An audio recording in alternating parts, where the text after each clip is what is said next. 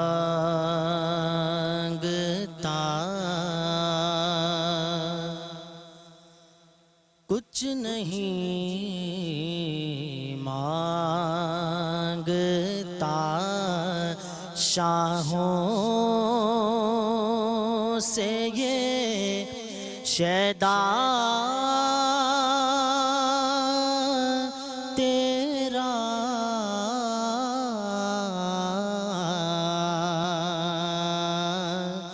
اس کی دولت ہے فقط نقش کف پا تیرا، اس کی دولت ہے فقط نقش کف پا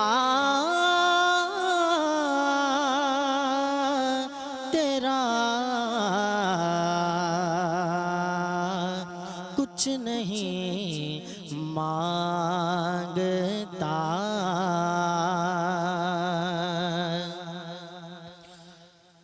دستگیری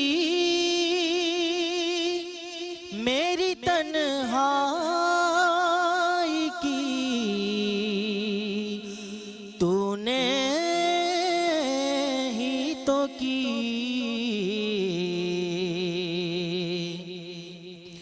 دستگیری میری تنہائی کی تو نے ہی تو کی، میں تو مر جاتا اگر ساتھ نہ ہوتا تیرا،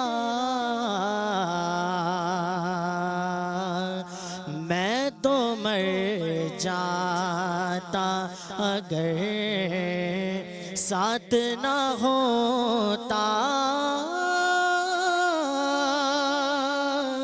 تیرا۔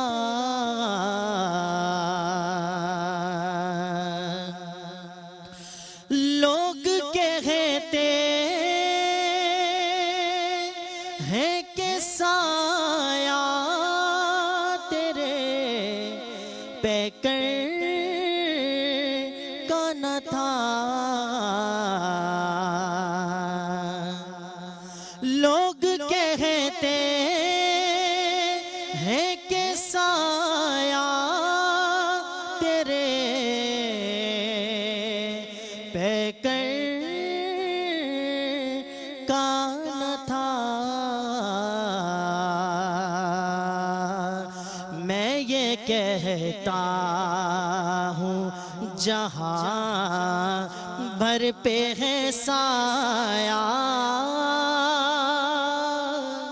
تیرا، میں یہ کہتا ہوں جہاں بھر پہ ہے سایہ تیرا، کچھ نہیں مانگتا اور ایک بار اور بھی طیبہ سے فلسطین میں آ، ایک بار اور بھی طیبہ سے فلسطین میں آ، راستہ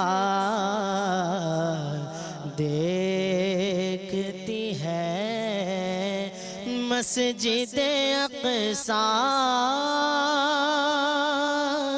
تیرا، راستہ دیکھتی ہے مسجد اقصیٰ تیرا،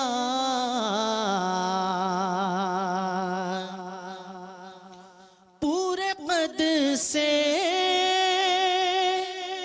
جو کھڑا ہوں تو یہ ہے تیرا کرم، پورے قد سے جو کھڑا ہوں تو یہ ہے تیرا کرم، مجھ کو جھکنے نہیں دیتا ہے سہارا تیرا، مجھ کو جھکنے نہیں دیتا ہے سہارا تیرا، اس کی دولت ہے فقط نقش کفے پا تیرا، کچھ نہیں مانگتا. سبحان اللہ، بہت ہی خوبصورت کلام ماشاءاللہ.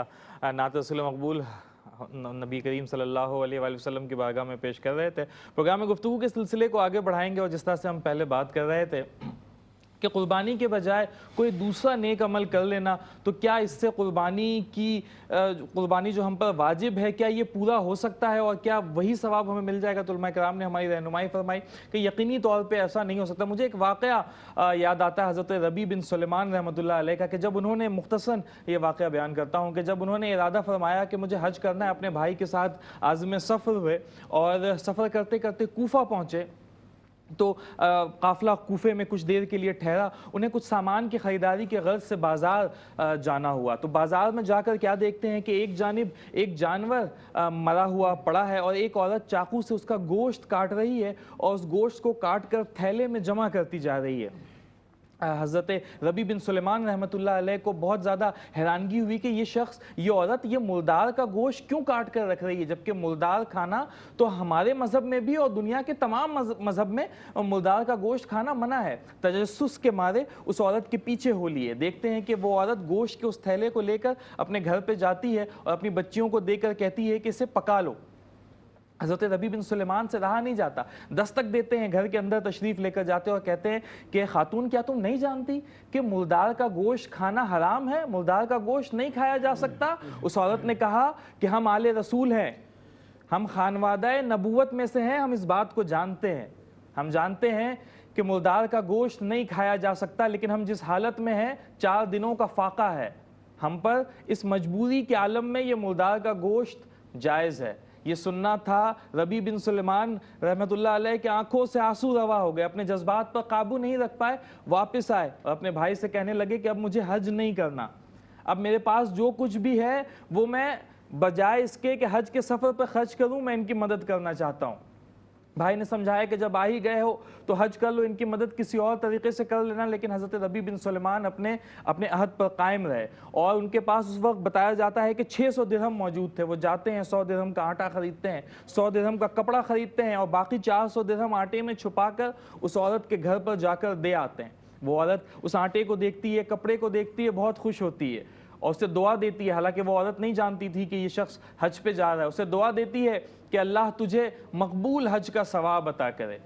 بڑی بیٹی دیکھتی ہے، وہ بھی دعا دیتی ہے اسے کہ تجھے رب تعالیٰ بہت سی خوشیاں عطا کرے. اس سے چھوٹی بیٹی وہ دعا دیتی ہے کہ بروز محشر اللہ تیرا حشر میرے نانا کے ساتھ کرے. اللہ اکبر. یہ دعا لے کر جب حضرت ربیع بن سلیمان رحمۃ اللہ علیہ واپس قافلے کی جانب آتے ہیں تو دیکھتے ہیں کہ قافلہ جا چکا ہوتا ہے اور اب وہ حج پر نہیں جا پائیں گے. لہٰذا وہ کوفے میں ہی قیام کرتے ہیں اور یہ ارادہ کرتے ہیں کہ جب یہ قافلہ واپس آئے گا تو میں ہر ایک کا استقبال کروں گا. کچھ عرصے کے بعد، مہینوں کے بعد جب یہ قافلہ واپس آتا ہے تو حضرت ربیع ان کے قافلے والوں کے پاس پہنچتے ہیں اور کہتے ہیں کہ خوش آمدید، بہت مبارک ہو، اللہ تمہارا حج قبول کرے. جس شخص سے یہ کہتے ہیں وہ کہتے ہیں کہ کیا کہہ رہا ہے، کیا کہہ رہا ہے کہ اللہ تمہارا حج قبول کرے؟ کیا تو یہ کہنا چاہتا ہے کہ تو نے ہمارے ساتھ حج نہیں کیا؟ کیا تو یہ کہنا چاہتا ہے کہ تو یہیں پہ رہ گیا تھا؟ انہوں نے کہا کہ ہاں ایسا ہی ہے، میں نے تو حج نہیں کیا. کہا پھر عرفات میں ہمارے ساتھ کون تھا؟ پھر رمی میں ہمارے ساتھ کون تھا؟ پھر مطاف میں ہمارے ساتھ کون تھا؟ کون صفا و مروہ کے بیچ دوڑے لگا رہا تھا ہمارے ساتھ؟ ہم نے تو تجھے دیکھا ہے. اس کے بعد ہر ایک شخص سے ملاقاتیں کرتے گئے، ہر ایک شخص نے یہی گواہی دی کہ ہاں ہم نے تجھے حج پر دیکھا ہے اور تو ہمارے ساتھ ہی حج کر رہا تھا. اس قافلے میں ایک ولی اللہ بھی شامل تھا. وہ جب حضرت ربیع بن سلیمان سے ملتا ہے تو انہیں ایک تھیلا دیتا ہے کہ جب مقام ابراہیم سے میں باہر نکل رہا تھا تو میرے برابر میں تھا اور تو نے مجھے یہ تھیلا دیا تھا اور کہا تھا کہ یہ بطور امانت ہے، واپس پہنچ کر میں تجھ سے یہ تھیلا لے لوں گا. اس کے بعد سے میں تجھ سے نہیں مل پایا، یہ تھیلا تیری امانت ہے، لے لے. جب حضرت ربیع بن سلیمان رحمۃ اللہ علیہ اس تھیلے کو لیتے ہیں، گھر آ کر اسے کھولتے ہیں تو اس کے اندر سے پرچہ نکلتا ہے. اس پر لکھا ہوتا ہے عربی زبان میں، اردو میں ترجمہ بتاتا ہوں کہ جو ہمارے ساتھ تجارت کرتا ہے وہ کبھی گھاٹے میں نہیں رہتا، وہ کبھی نقصان میں نہیں رہتا. اس پورے تاریخ کی کتابوں میں یہ واقعہ رقم ہے. اس واقعے سے ہمیں یہ سبق ملتا ہے کہ اگرچہ انہوں نے حج کا پیسہ کسی نیک مقصد میں، اور مقصد بھی کیا، خانوادہ رسول، خانوادہ نبوت، آل رسول کی